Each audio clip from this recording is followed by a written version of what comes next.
What's up, my Century Gunnets? It's the Sentiment here. So this is my review of Monday Night Raw for the 9th of June 1997. So this show was in the capital of the WWF, or right now it's WWE, Hartford, Connecticut. So we get to my final ratings of this Raw at the end of this review. So the show kicked off with a six-man tag team match. We got Ahmed Johnson and the Legion of Doom, the former Road Warriors, that is Hawk and Animal. They're taking on the three members of the Nation of Domination. That is the leader Farouk, Savio Vega, and Crush. This is their rematch from WrestleMania 13, but the difference is because the first match at Mania 13, that was a Chicago street fight. This match is just a normal six-man tag team match. This was fine for what it is. It was an okay match. It wasn't terrible, but wasn't any opponent. It's more between the fraction between the first Nation of Domination between Crush and Savio Vega. I'm trying to keep it the match short and simple to talk about. Anyway, so in the end, Ahmed Johnson hit Farouk with the Per River Plunge to win this match. I think it has to do with the arguing or the miscommunication between Savio Vega and Crush. I think they're kind of like helping Farouk. Farouk told him to get the hell off me, or something like that. And then the Road Warriors, I call it the Road Warriors. I don't understand why they like the WWF / WWE calling the Road Warriors the Legion of Doom. The Legion of Doom is, if you read a lot of DC comics, it's a super villain group. That's just me. Anyway, so yeah, you had a Hawk and Animal. I think they did like a clothesline on both, on Savio Vega and Crush, and then like I said, Ahmed Johnson hit Farouk with the Pure River Plunge, and that set up later on segments. You see the picture on the screen right now. We'll get to the other segment with the Nation later on in this review. So then we got Vince McMahon interviewing Hunter Hearst Helmsley, because Helmsley won the 1997 King of the Ring tournament, beating Mankind the previous pay-per-view from the previous nights. Basically, he kind of Helmsley kind of confronts Vince because he brings up the 1996 King of the Ring tournament. Because the original plan, I said in my review of King of the Ring 97 that the original plan for the previous year's 1996 King of the Ring for Triple H, Hunter Hearst Helmsley, that he supposed to win the tournament and went on to face Shawn Michaels at SummerSlam, but the whole situation with the curtain call, that broke kayfabe. You had Helmsley, Shawn Michaels, Razor Ramon, and Diesel. I think because Sean Waltman, 1-2-3 Kid, I think he's already left the company. They hugged it out, and then Scott Hall and Kevin Nash going to WCW. Vince cannot blame Shawn Michaels because he was the WWF champion at the time, so Vince blamed Hunter Hearst Helmsley, Triple H. So yeah, he kind of bring that in this promo. Says, you hold me back of the politics. Shawn Michaels, Ahmed Johnson, he's not in my way. And then Mankind really showed up on the Titantron, basically, challenge Helmsley to a match, and yeah, he brings up, and also Vince brought Helmsley pedigreed Mankind in the announce table during the match at King of the Ring 97. So he said, what I did to you, it brings shiver down my spine. I can do even more. And then you had China speak for the first time, and China just say you basically wants to calm down and kiss my ass.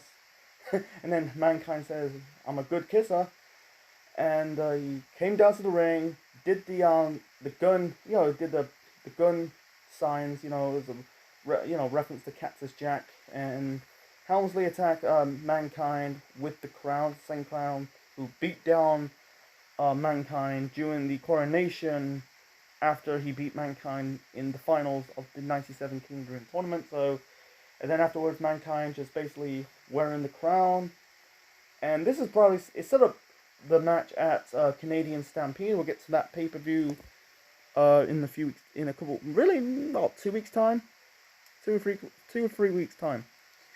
So yeah, it was just an okay segment. China speaks for the first time because China debuted for the company in February. She in early of China's run, in her only run in the company, she never speaks, and then this is the first time China actually spoke. Just like I said, just basically said to Mankind, "Come down to the ring and kiss my ass." It's just like, this is like sort of really an underrated feud of '97. Mankind and Helmsley. You funny that in the next few years, both Helmsley, Triple H and Mick Foley will become the WWF champions, throughout, 99 and two. Actually, they win their first titles in 99. Mankind won it, the Raw, the first Raw in 99, and Triple H won his first world title, the Raw after SummerSlam 99. So, and also there was one segment I'm not going to talk about. It's basically they're just promoting the t-shirt, the Raw is War t-shirt. I'm not going to talk about it. So, anyway, so the next match. This is for the European Championship. British Bulldog defending the belt against Goldust. And also before that, they were really showing like highlight reels of the European Championship tournament. That was early of the year in March. I think it was February and March time. They showed clips of the tournament, like broadcast in Germany. They didn't really broadcast, basically showing clips in a house show in Germany. They did the European Championship tournament. And then, they brought up how Bulldog won the European title in Germany against Owen Hart. He did, basically, it's the same pin when he defeated Bret Hart for the Intercontinental Championship at SummerSlam in 1992. So, anyway, let's get back to this match. British Bulldog, Goldust. This was good. I think this was a good match. It was a good match of what it is. It is a nitpick about these Raws matches. They're short. I'm not gonna say they're bad, but they don't really get enough time to flesh it out. Like, look at AEW right now. Like, because AEW is a 2-hour show, they give it time to flesh the matches out. Depending if it's a squash match. Anyway, so it was really a good match for what it is. So Goldust thought he won this match and won the title. He hit Bulldog with the DDT. The referee, I think it was Tim White, who refereed this match, did the 3 count, but Bulldog's leg was on the rope, so the match was reversed and restarted. So the match was ended in a disqualification, not disqualification, I think it was ended by a double countout. And then afterwards, Bulldog trying to hit Goldust and Marlena with the chair. Then you got Ken Shamrock came to the rescue and basically hit Bulldog with a suplex. It's just building up basically the end. By the way, this angle or spot, this moment with Shamrock coming down to the rescue and hit Bulldog with a suplex. By the way, they end up facing each other. It's a bit of a Tonsis moment.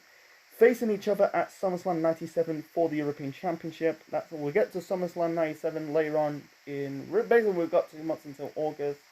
So it's not too long. So you have to wait until this August, to my review of SummerSlam 97. Part of my WWF in 1997, 25 years later arc. So yeah, sorry about my stuttering, man. I'm trying to get my words out. I'm speaking too fast, by the way. Yeah, I know. I say, this spot, this moment with Bulldog and Shamrock, it's just set up their match for the European title at SummerSlam 97. So sorry about my stuttering, man. I speak too fast, and it's very hard to speak slow. Anyway, and then we got the breakup of the first Nation of Domination. So basically, Doc Hendricks, trying to interview the Nation. He trying to ask Farouk. Farouk says, I'm gonna say in the ring, and then he went to the Nation's locker room, seeing Crush and Savio Vega arguing. Yeah, and Crush told him to get the hell out here. And then Savio just basically said to Farouk in Spanish. I'm doing it for my.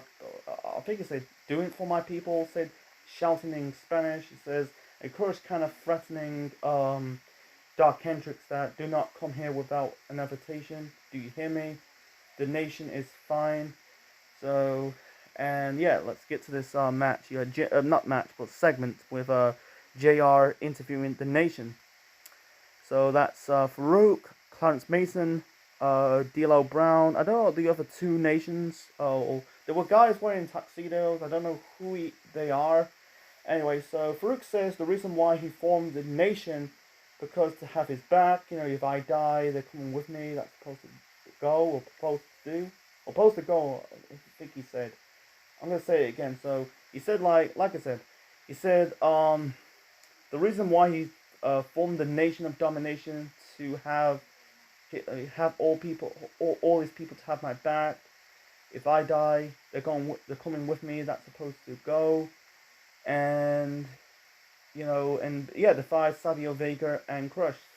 With Savio Vega, you know, he was picking jalapeno peppers when I brought you in. You're in, was it, you know, the top of the mountain or something like that, and what you did, you stabbed me in the back. So yeah, he fired him, and then Crush. Why you going nowhere in the WWF? I think before he was part of the Nation, I think he was in a feud with Randy Savage. That was in early '93. Not early '93, I think it was somewhere in the early '90s, about '93, '94-ish, and then after that he was never really doing anything. Farouk kind of brought it up that you were never doing anything in the WWF or floating waves in the WWF. When you joined the Nation, you're in championship status. How the fuck is he in championship status? I don't think he was in champ. Maybe yeah, he's not. I don't think he won a single championship in his career. I don't know in his career. I'm not too really sure on it. Yeah, he was part of Demolition. You know, he was the third guy in the group, but anyway, but it's just what it is. So he said like I took you to championship status. Sorry, I kept. Yeah, the Americans call it status. We call it status. So anyway, I took you to championship status. What you do, you stab me in the back. You know, he said about go to the unemployment line. You're fired. And yeah, this is set up. Yeah, this is set up the faction warfare in the WWF. That's what AEW is doing right now. You know, Savio Vega, end up forming Los Bewequas, and Crush end up forming the Disciple of the Apocalypse. It's basically a motorcycle gang. It's basically you can call it a worse version of Aces and Eights. I don't know why people are crapping on Aces and Eights. I think Aces and Eights was way better than the DOA. You know, at least you got like kind of big stars. With DOA, you've got like fucking Crush and the Harris twins and whoever. I don't think they had Don Callis. I think Don Callis was part of the Truth Commission. Anyway, so and also you fired this fat guy he was a fat black guy with tuxedos. He said like you don't take any bumps, you don't do anything, and then you fired the one last person off the Nation. He said to D'Lo, it's like D'Lo, hold the ropes for Clarence, and because in real life he because he was leaving the company because his contract expired. It says he said to Clarence Mason, hit the stones or get the stepping or something like that. And he shouted, "You cannot do this to me. You can't fire me." Anyway, he ended up going to WCW in the year 2000 during the rivalry feud between Booker T. The sibling rivalry between Booker T and Stevie Ray. The whole fucking new the new formed Harlem Heat with Stevie Ray and Big T. That's Arnold Johnson.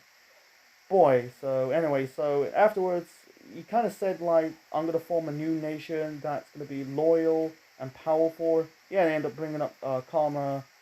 D'Lo was still part of it, but he ended up being part, like, an actual competitor in the group. He was kind of like a bodyguard in the first version of the Nation, so yeah, it'd be Farouk, D'Lo Brown, Karma Mustafa, that's used to be Karma the Fighting Machine, the future Godfather, and Rocky Maivia, the future Rock. So yeah, it was a good promo. It's a good way. This is I think it's the only memorable part of this Raw, you know, the First Nation getting disbanded. So moving on to the next match. So the next match we got the Headbangers, that is Marsh and Thrasher. They taken on Phil LaFon and Doug Furnas. Before that you had Paul Heyman, you know, at the time he was Paulie Dangerously, and Tommy Dreamer coming down to the crowd watching the match. Because at this moment in time, because the WWF was in a working relationship with ECW, we'll get to Heyman and I'm going to call him Heyman at this moment in time, you know, Dangerously and Dreamer. That was in the further match. We'll get to that later on in this review. So, anyway, so the Headbangers versus Phil LaFon and Doug Furnas. The match was It was very, very bland. And they're kind of hyping up Furnas and LaFon like the most entertaining tag teams in WWF history or something like that. They're not really entertaining. They're very bland. They're just very fucking bland. That's all they are. They're just bland. Anyway, so in the end, Headbangers got the victory. So let's move on. So moving on to basically Stone Cold Steve Austin. No, you had Vince McMahon interviewing Stone Cold Steve Austin. He talked about the situation between talking about the main event between him and Brian Pillman, and also what he did to Pillman last night at King of the Ring. So yeah, they bring. You see, they're showing the footage of Austin shoving Pillman's head in the toilets. That was cool. I bring it up in my review of King of the Ring 1997. And I said that Austin is going to be a big star. You can tell Austin got a good pop in this show. You know, this is in Stamford, Connecticut, but you can tell like throughout the country, you can tell fans are starting to cheer for Austin. You can tell like he's not just going to be. You can realize Austin's not going to be. He's going to be the megastar, not just in the WWF, but in pro wrestling in general, because his character is getting super over. Anyway, so he said like, "Are you?" Yeah, Vince said to Vince said to Austin, "Are you proud of it?" He said, "Damn right, I'm proud of it." He said he got him a smile in his face, and he said like he's gonna beat up Pillman, hit the Stone Cold Stunner, and drag his Raspberry Falls Cockers back to the backstage arena. I'm gonna drag him back and attack him more. No one's gonna do No one's gonna do anything about it. Then and also says, I think he said the only thing I'm sorry for is there is no contents in the toilet bowl. You know what I'm thinking, referring to there's no shit in the toilets. You know. Anyway, so he brings up the main event of Canadian Stampede. He said, "I'm gonna stampede all their asses." Basically, said, "I'm gonna kick your ass." That's the bottom line. That's Stone Cold said so. So I'm not gonna get in full details of it. It's just what it is, and I'm gonna beat all Hart family's ass. And also, he said about the Canadian Stampede with all cowboys and riding on horses and crap. Basically referring to Canadians don't know nothing about cowboys and horses, because Austin's from Texas, Texas is full of cowboys. Anyway, so moving on to the next match. The next match we got RVD. That's Rob Van Dam taking on Flash Funk. There's one segment or promo I forgot to mention it. This was early on. I think it was before the Austin promo. It's between RVD and Jerry the King Lawler. It's about Paulie Dangerously. Said like he's brought his cronies. He's not letting RVD in the WWF. If they get in trouble, if they get involved, there's gonna be hell to pay. So I'm a bit of a tonsil at the moment. My apologies. So I'm gonna say it again. So yeah, Lawler says if they get involved, there's gonna be hell to pay. So anyway, yeah, like I said, we've got RVD versus Flash Funk. Flash Funk is Too Cold Scorpio, a former ECW guy. Before that, you had I think Lawler was really taunting Tommy Dreamer. Dreamer, can you kind of throw a chair? And he had they're in the crowd. Paul Heyman or Paulie Dangerously and Tommy Dreamer. They only appeared a few more times in WWF before like doing their own thing. I don't know what year. I think I think it was '98. They kind of broke away from the WWF. You won't see them again until the Invasion storyline in 2001. And I'll get more to that this whole ECW bit shortly. Thing this mini evasion shortly. So the match between RVD and Flash Funk. This was a good match. I think it's technically the match of the night for me. That's not saying too much. It was a short match. Flash Funk, very underrated worker. I basically too called Scorpio. It was a good match. I think they got good chemistry. Flash Funk did hit the moonsault.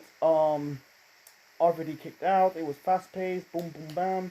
I wish they had more time, man. I wish they had more time. This is starting to be a good match.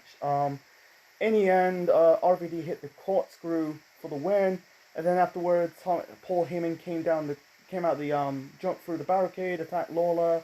Yeah, I think you had Lawler and Dreamer attacking RVD and Jerry the King Lawler's son.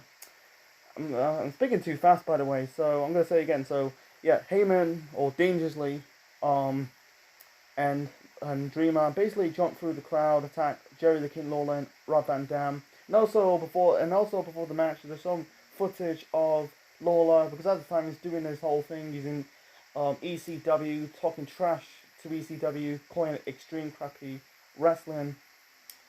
Like I said, because the ECW was in a working relationship with the World Wrestling Federation, so it's good to see these wrestlers you never seen before, these people you never seen before, like Paulie Dangerously.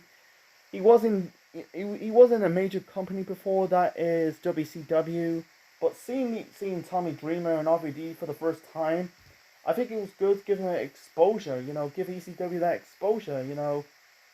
People talk about like the two major wrestling companies at the time was WCW and the WWF, and ECW is kind of like trying to establish themselves as the third company. Yeah, you had Smoky Mountain Wrestling, and was it the USWA? That's in Memphis, but they're not really the major competition. They're kind of like small companies. That Smoky Mountain Wrestling company that was formed by Jim Cornette. It didn't really do well, so it's just what it is. So moving on to the so let's moving on to the next match. So the next match we got Owen Hart taking on Psycho Sid. Okay match, but the whole bulk of the match you had Owen working on the leg of Psycho Sid. Ian Neidhart also got involved. Work like slamming Sid's leg into the ring post. In the end, you had Ken Shamrock came out of nowhere, hit Neidhart with a suplex. In the end, Sid chokeslam Owen for the win, and this was Psycho Sid's really final televised match in the company until Heath Slater in 2012. And also, I think they had a match again. This is in a house show in Canada. I brought it up in my review of King of the Ring 1997. His final televised appearance for Sid in the company will be in, I think it was the 14th of July's episode of Raw. Then you won't see him again for 15 years. He had a run in ECW, then WCW, and his career cut short due to that horrified injury at Sin in 2001. So, and then we got the final Mankind Jim Ross interview promo segment. Very weak than the other three.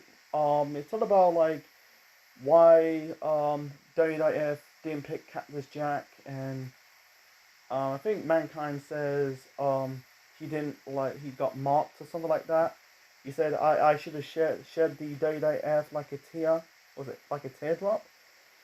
He brings up the mandible claw, says, he said, like, that should be Vince McMahon, and I said, why you should have taught me when I was young? Why you taught me when I'm still good? I'm guessing he's referring to the Hulkamania era of the 1980s, probably in the 1980s and the early 90s, basically like during the Hulkamania era. But I don't think he fit in that era. I think if he was signed with the company he did had some gigs in the company in the early 90s, but he was kind of like a jobber. But he said, like, I'm gonna say again, he said, why you didn't taught me why I'm still good, or why you didn't taught me why I'm still young. Mankind, Mick Foley, I think he was in his 30s. I think he's the same age as the Undertaker. He's 57, so why he's probably around 32. He's still young. He was still young, Mick Foley. But yeah, if he was signed with the company in the 80s, I think he'll get lost in the shuffle, because I don't think he fit in the WWF in the 1980s, because it was like kid friendly. Yeah, he had to run in WCW because yeah, they show footage of him in ECW. Anyway, so he brings up Shawn Michaels a little bit. He said about, like, he's a boy living his dream. They don't say Mick Foley's living his dream. How he does, why I look like that. And this is also the final key point of this segment. Jim Ross kind of he kind of disrespect Mankind with his questions, like, what do you, like, just look like in the mirror? Was it look in the mirror and just take some responsibility? Maybe you is the problem, something like that, And then you're supposed to be, you said about you should have end your journalist integrity or something like that. He said, like, what I ask you a question. How much he said about, like, the people don't feel Mankind don't feel pain. So, like, people say Mankind don't feel pain. Does he love pain? He said, like, how much pain do I love? And you can tell he's getting angry. He's punching. He punched multiple times in the face. Like, see that? That's it hurts. He said, like, when I get up, my little boy says, Daddy, I want to play. He says I can't do that. It brings out, like, a syringe in my spine. I can wrestle one more time. Is that the fun supposed to start? It's how they asking these questions. He said about, like, I never did a damn thing to you. You manipulate, your mislead of people think I'm having a time of my goddamn life, and then they bleep goddamn or God, and say you make me, and also yeah, he kind of locked in the mandible claw onto Jim Ross and says you make me sick. I'm gonna the man with the tiggery? I'm gonna smack you, and yeah, locked in the mandible claw onto Jim Ross, and then he just say help. This is kind of out of place because Mankind was turned into a babyface. He's doing something as a heel. Like I said, this deranged Mankind gimmick is starting to be, you can say it's stale, but yeah, you can tell, like, it's just like the end of the promo segments of Mick Foley. How he, basically it's all about Mick Foley. You can say it's breaking kayfabe, but it's more backstage stuff. But this stuff with Jim Ross is a bit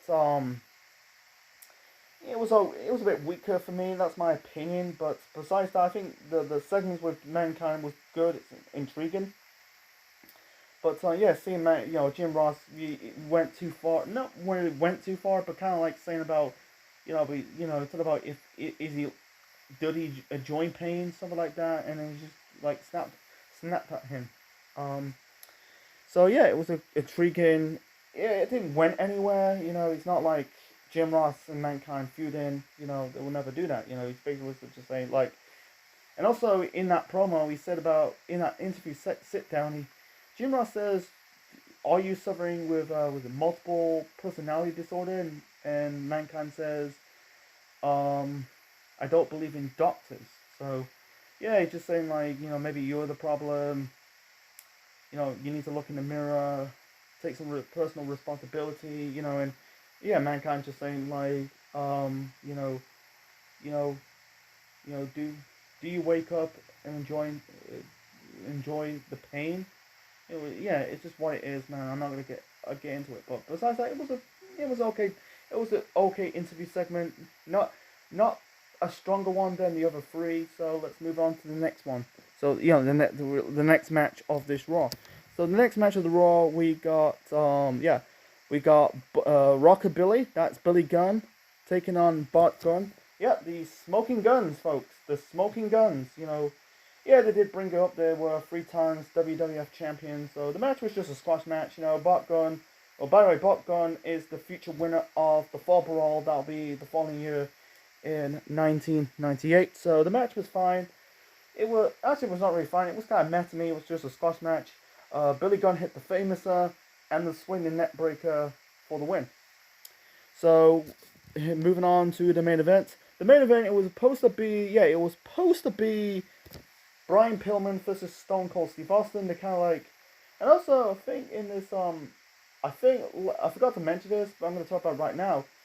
They brought up like they won this award about like they show like the 1996 SummerSlam promo commercial. That was cool. I never knew. I didn't bring it up in my review of SummerSlam 1996. I never knew they did that. Look, I don't talk about promo.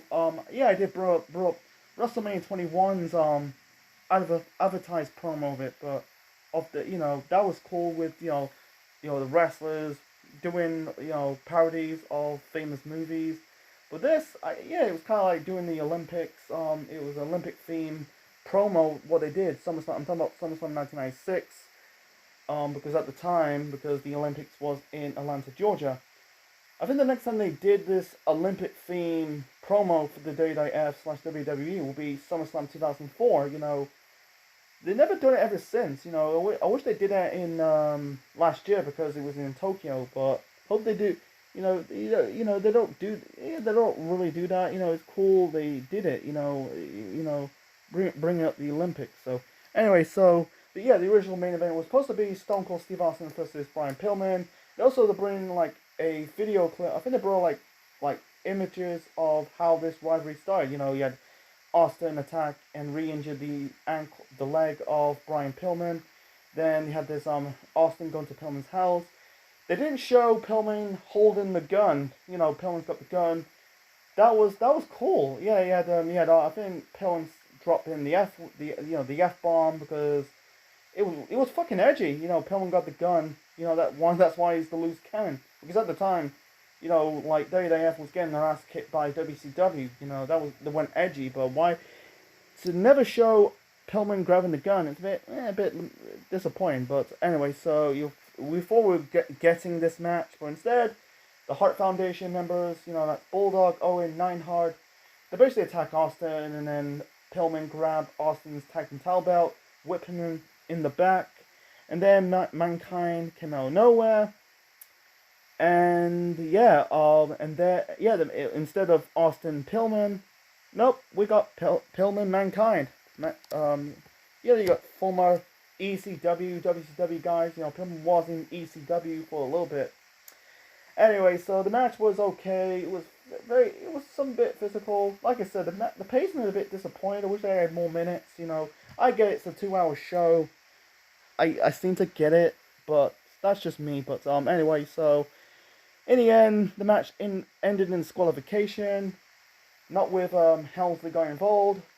I thought Helmsley and China were trying to get involved again, but instead the Hart Foundation came out, attacked Mankind. The match ended in disqualification. That the Hart Foundation beat down Mankind. Then Austin and Shamrock came to the rescue.